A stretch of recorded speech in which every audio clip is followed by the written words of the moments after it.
Assalamualaikum warahmatullahi wabarakatuh. Waalaikumsalam warahmatullahi wabarakatuh. Alhamdulillahi rabbil alamin. Wa bihi nasta'inu ala umuri dunya waddin. Wassalatu wassalamu ala asyrafil anbiya'i wal mursalin sayyidina wa habibina wa syafi'ina wa qurrati a'yunina Muhammadin sallallahu alaihi wa ala alihi wa sahbihi wa sallam. Subhanaka la ilma lana illa ma 'allamtana innaka antal alimul hakim. Rabbi zidna ilma warzuqna fahma. Amin amin ya rabbal alamin. Allahumma inna nas'aluka ilman ladunni wal mashrab safi al hani ya wahhab ya ghani. Allahumma inna nas'aluka ilman ladunni wal mashrab safi al hani ya wahhab ya ghani. Allahumma inna nas'aluka ilman ladunni wal mashrab safi al hani ya wahhab ya ghani.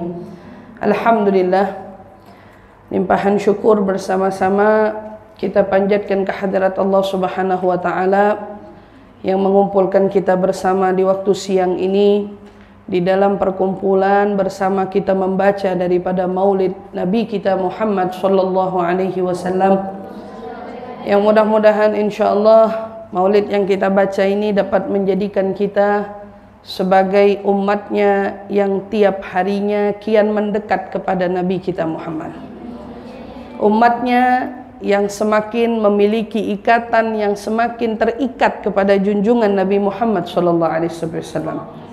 Dan inilah yang dibutuhkan oleh seorang murid. Sebagai penuntut ilmu, kita nggak bisa ngedapetin ilmu kalau kita nggak punya hubungan sama Nabi Muhammad. Karena yang ngajarin kita ilmu itu, yang kita pelajari selama ini tidak lain adalah ilmu yang dibawa oleh Nabi Muhammad. Maka kalau kita yang mau mendapatkan ilmu, wabil khusus ilmu yang bermanfaat, harus kita sebagai talibul ilmi memiliki dulu ikatan kepada Nabi. Kita mengikat Nabi, menyambung ikatan kita dengan Nabi dengan apa? Tentu sholawat kepadanya. Dari sholawat kita mengambil ilmu. Dari sholawat kita belajar ilmu. Dari itu semakin hari semakin bertambahnya ilmu, maka semakin bertambah pula ikatan hubungan kita dengan Nabi Muhammad. Ini ilmu yang dikatakan ilmu yang bermanfaat. Sebagian para ulama mengatakan al-ilmu khasyah kulluh yu'rafu bidzaka ahluh. Ilmu itu isinya semuanya adalah khasyah. Artinya khasyah apa? Rasa takut, rasa kita tambah kagum, rasa kita tambah wibawa, merasakan kehadiran wibawanya Allah dan wibawanya Rasulullah SAW. Ilmu tuh isinya itu. Maka kalau ada orang yang tambah ilmunya tapi nggak tambah rasa takutnya sama Allah, nggak tambah rasa wibawanya kepada Allah, maka dipastikan ilmu itu bukan ilmunya Rasulullah.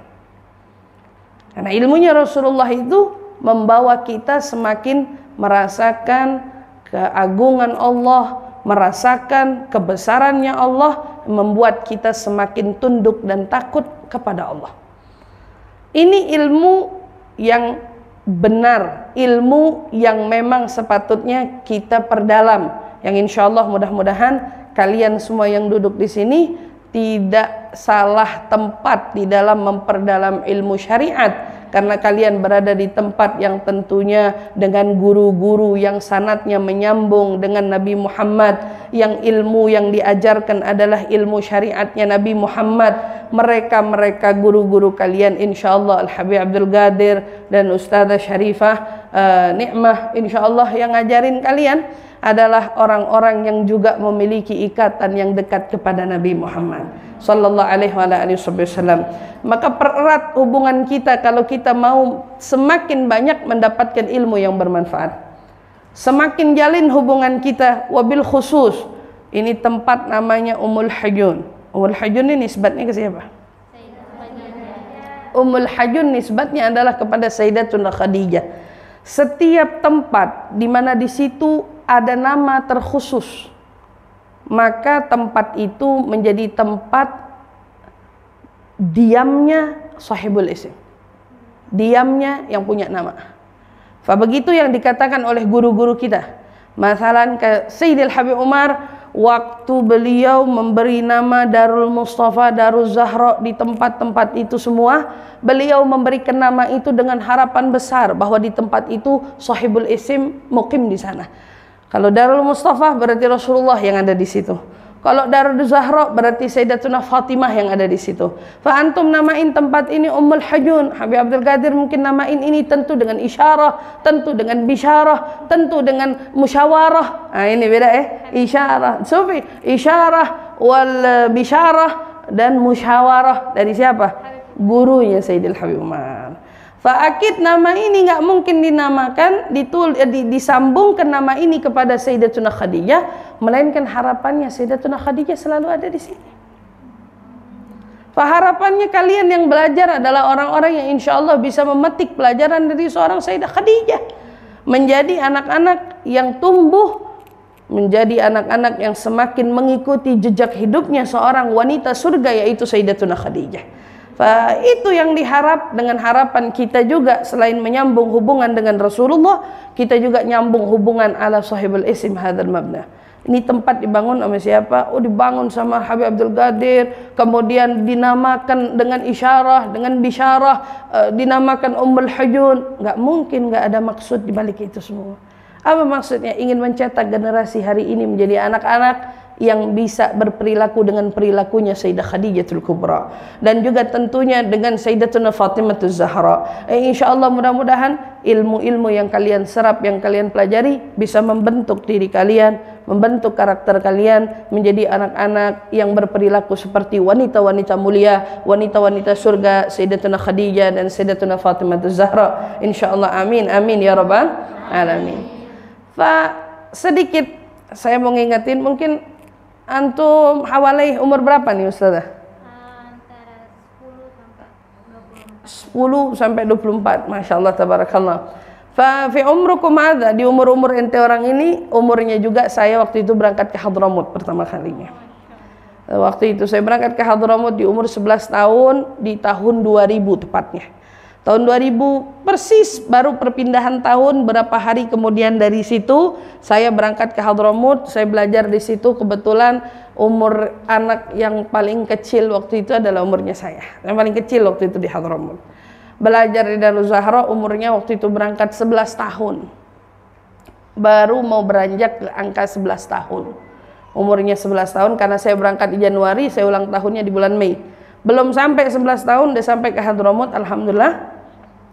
Udah belajar di sana. Saya pasti tahu di umur-umur segini nih belajar itu tentu himmahnya naik turun, semangatnya naik turun, ba'din qiyamul lailnya berat, terus wiridnya merem, gitu ya.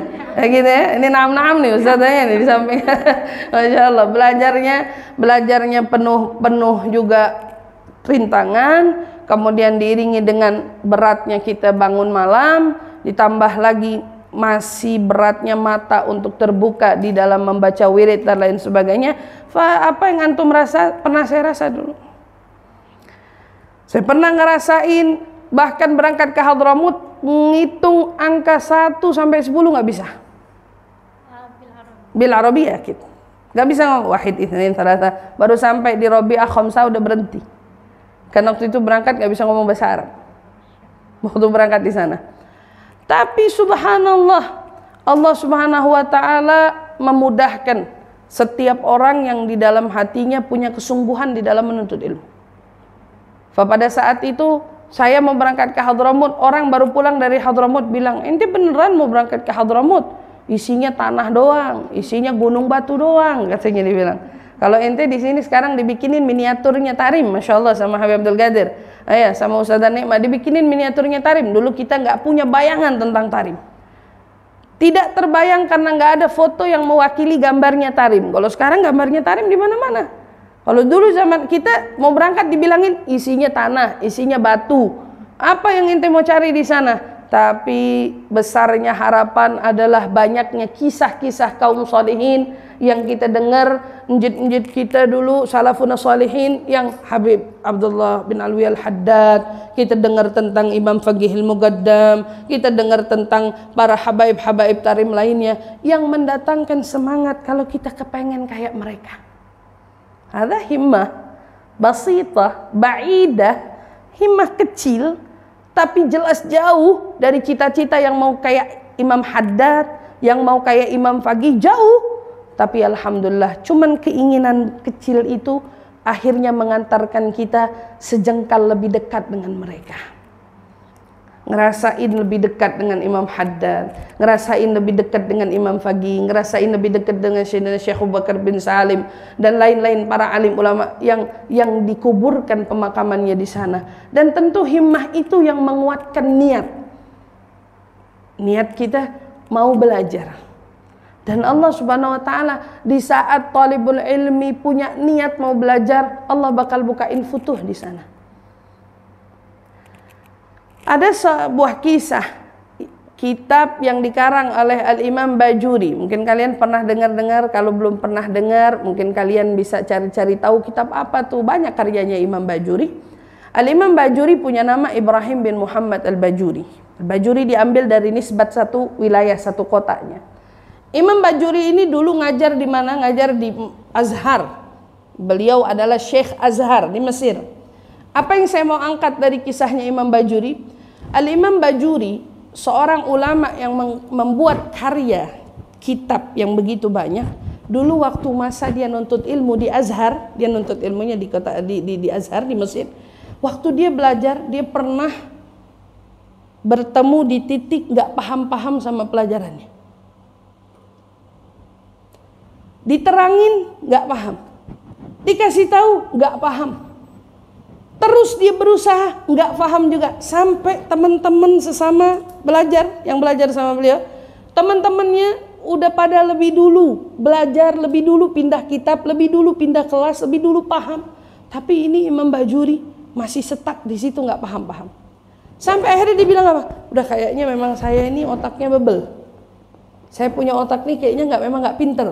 Saya punya otak ini memang kayaknya lemah. Udah saya mau pulang aja daripada saya malu dikelilingi dengan teman-teman yang sudah naik peringkat, yang sudah belajar kitab lewat lagi kitab-kitab lainnya, tapi saya masih stuck memahami ilmu ini aja nggak naik-naik, katanya nggak paham-paham, mau pulang.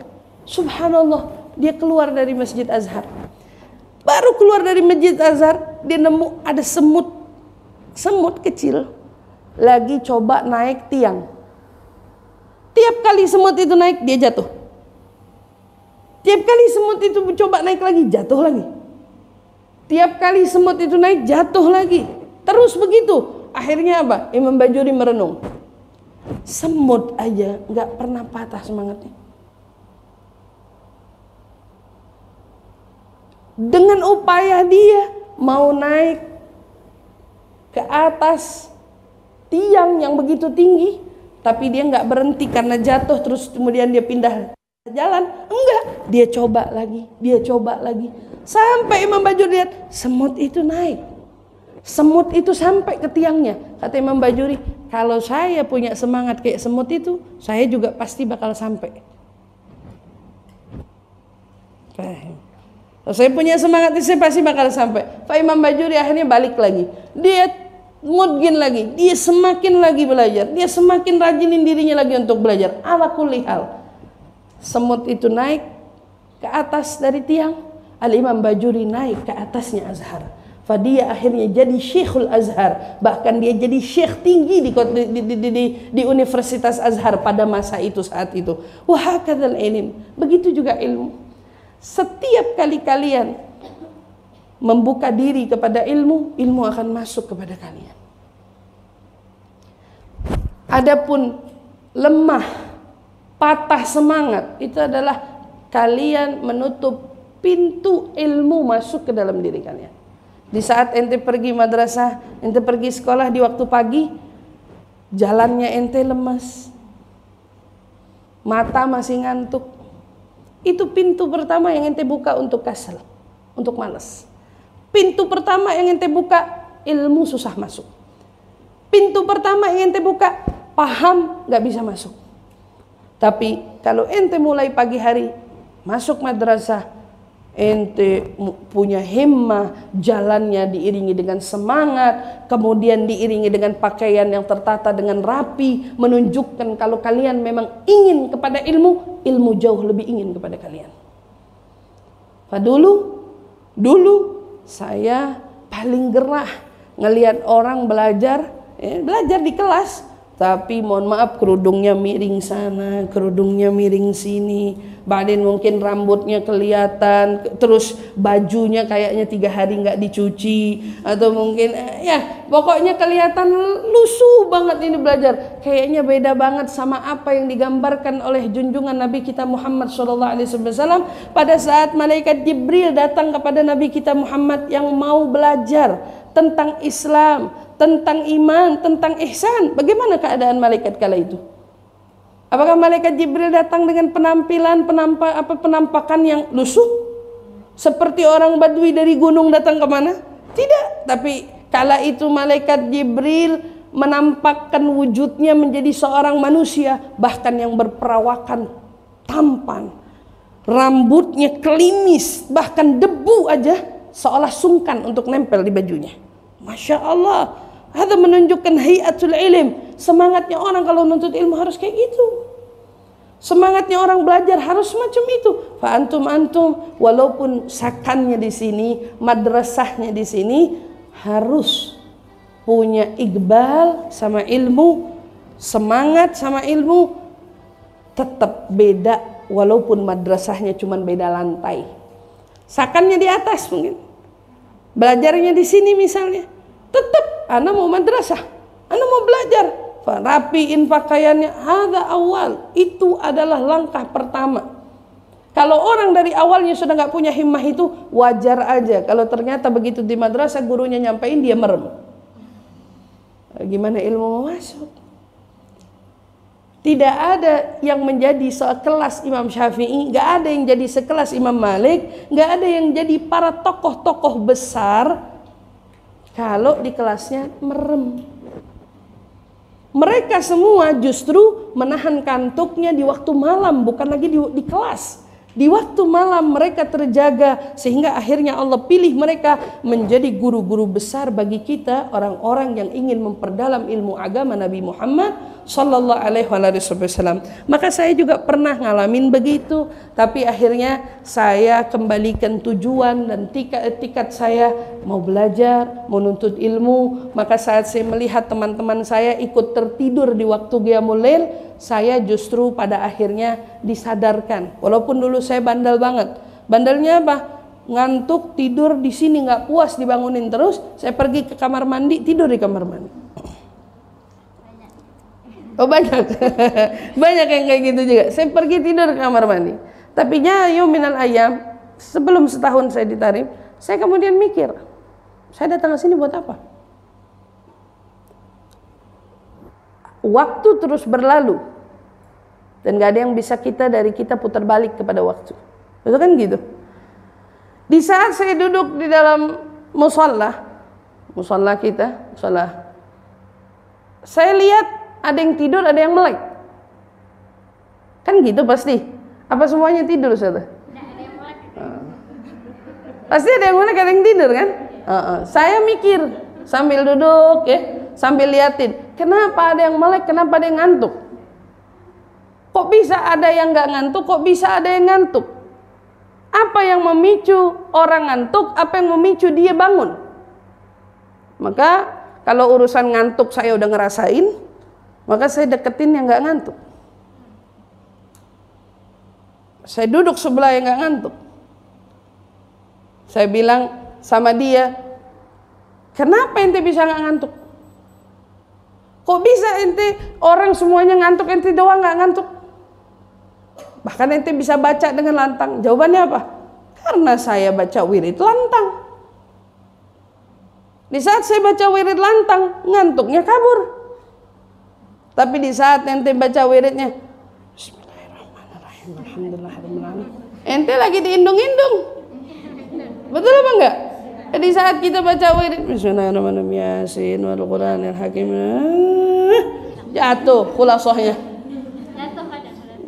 khulasohnya jatuh, kepala inti kadang-kadang ke bawah juga akhirnya. Gitu. Kepala inti ke bawah juga. Ala kulli hal, ya begitu. Akhirnya saya ngomong, oh jadi resepnya bacanya lantang.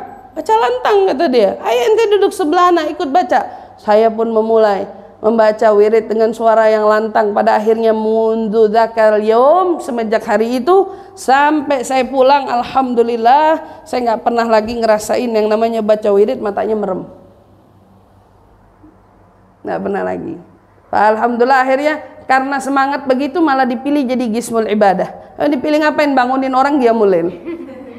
Lalu bangunin. Kenapa? Hadza karena datang dari hati mau. Yang menjadi pertanyaan, ini para thalibul ilm mau begitu juga apa enggak gitu kadang-kadang.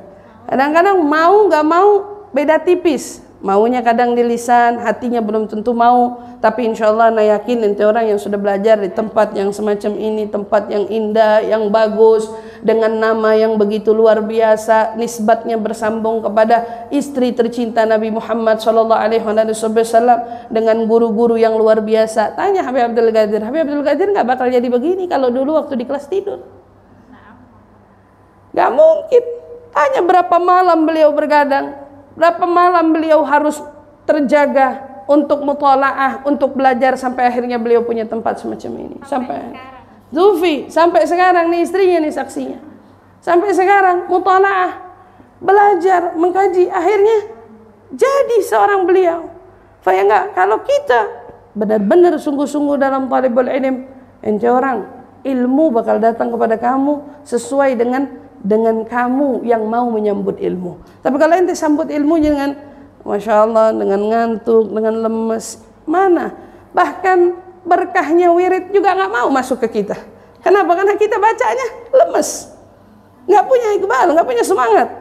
Tapi kalau kita baca semangat bil himmah aliyah, Masya Allah, semuanya bakal masuk. Ilim bakal masuk, manfaat dari wirid bakal masuk, dan wabil khusus harapan kita semua ini menyambungkan kita kepada siapa? Kepada Nabi kita Muhammad sallallahu alaihi wasallam. Mudah-mudahan insya Allah ya pertemuan kita ini pertemuan yang membawa kebaikan, ya pertemuan yang insya Allah dikarenakan Allah dan Rasulnya. Mudah-mudahan kita semua mendapatkan cinta dan kasih sayang Allah dan Rasulnya. Kita dapat pandangan rahmat dari Allah dan Rasulnya, dan khususnya dengan pandangan rahmat Sayyidatuna Khadijatul Kubra dan pandangan rahmat Sayyidatuna Fatimatul Zahra. Insyaallah, amin amin ya rabbal alamin.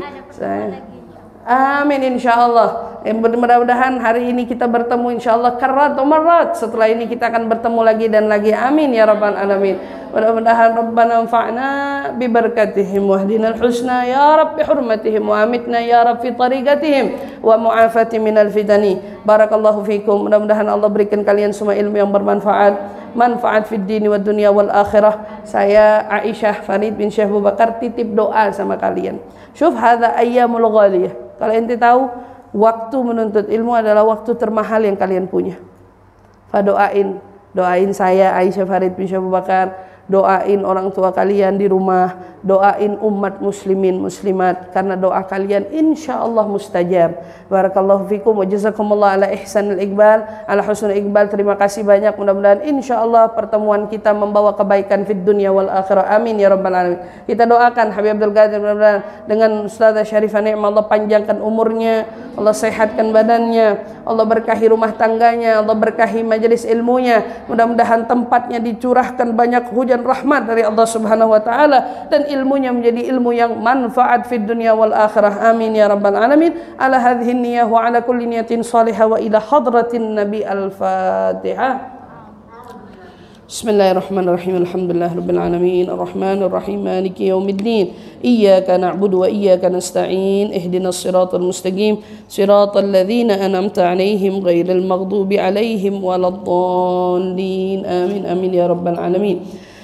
Allahumma salli wa sallim wa barik 'alaihi wa 'ala alihi. ولقد أشرت لنات من أوصافه تحيي القلوب تهيج الأشجان والله قد أثنى عليه فما يساوي القول منا أو يكون ثنانا لكن حبا في السرائر قد دعا لمديه صفوة ربنا وحدانا وإذ امتزجنا بالمودة ها هنا نرفع أيدي فقرنا ورجانا للواحد الأحد العلي إلهنا متوسلين بمن إليه دعانا مختاره وحبيبه وصفيه زين الوجود به الإله حبانا يا ربنا يا ربنا يا ربنا بالمصطفى اقبلنا أجب دعوانا أنت لنا يا ذخرنا في هذه الدنيا وفي أخرانا أصلح لنا الأحوال واغفر ذنبنا ولا تؤاخذ ربي إن أخطانا واسلك بنا في نهج طه المصطفى ثبت على قدم الحبيب خطانا أرنا بفضل منك طلعة أحمد في بهجة عين الرضا ترعانا واربط به في كل حال حبلنا وحبال من ود ومن والانا والمحسنين ومن أجاب نداءنا وذوي الحقوق وطالبا أوصانا والحاضرين وساعيا في جمعنا ها نحن بين يديك أنت ترانا ولقد رجوناك فحقق سؤلنا واسمع بفضلك يا سميع دعانا وانصر بنا سنة طه في بقاء الأرض واجمع كل من عادانا وانظر إلينا واسقنا كاس الهنا واشفي وعافي عاجلا مرضانا واقضي لنا الحاجات واحسن ختمنا عند الممات وأصلحا عقبانا يا رب واجمعنا وأحبابا لنا في دارك الفردوس يا رجوانا يا رب واجمعنا وأحبابا لنا في دارك الفردوس يا رجوانا يا رب واجمعنا وأحبابا لنا في دارك الفردوس يا رجوانا بالمصطفى صل عليه وآله ما حركت ريح الصبا أغصانا سبحان ربك رب العزة عما يصفون وسلام على المرسلين والحمد لله رب العالمين إن الله وملائكته يصلون على النبي يا أيها الذين آمنوا صلوا عليه وسلموا تسليما الصلاة والسلام عليك يا سيد المرسلين الصلاة والسلام عليك يا خاتم النبيين الصلاة والسلام عليك يا من أرسلك الله رحمة للعالمين ورضي الله تعالى عن أصحاب رسول الله أجمعين آمين. Kita baca suratul Fatihah. Saya minta kesediaan kepada kalian semua. Ayah saya lagi sakit, doakan beliau mudah-mudahan Allah panjangkan umurnya, Allah sehatkan badannya, Allah angkat sakit-sakitnya. Dan juga ada yang menitip juga Habib Alwi bin Ali bin Alwi Segaf. Mudah-mudahan yang sakit-sakit semua Allah angkat penyakitnya, Allah berikan kesembuhan, berkat kemuliaan baginda Nabi Muhammad SAW dan juga ahlu kisah Rasulullah. Amin ya rabbal alamin. Ala hadhihi niyya wa kullu niyatin salihah. Allahumma rabban nas adhibil bas ishfi anta syafi wa afi antal ma'afi bisri asrar al-Fatihah. Bismillahirrahmanirrahim. Alhamdulillahirabbil alamin arrahmanir rahim maliki yaumiddin iyyaka na'budu wa iyyaka nasta'in ihdinas siratal mustaqim siratal ladzina an'amta 'alaihim ghairil maghdubi 'alaihim waladdallin. Amin amin ya rabbal alamin. Terima kasih salli wa sallim. Alhamdulillahirabbil alamin. Gobul ya Rabb. Makasih banyak, terima kasih atas segala perhatiannya. Kurang lebihnya mohon maaf. Wassalamualaikum warahmatullahi taala wabarakatuh.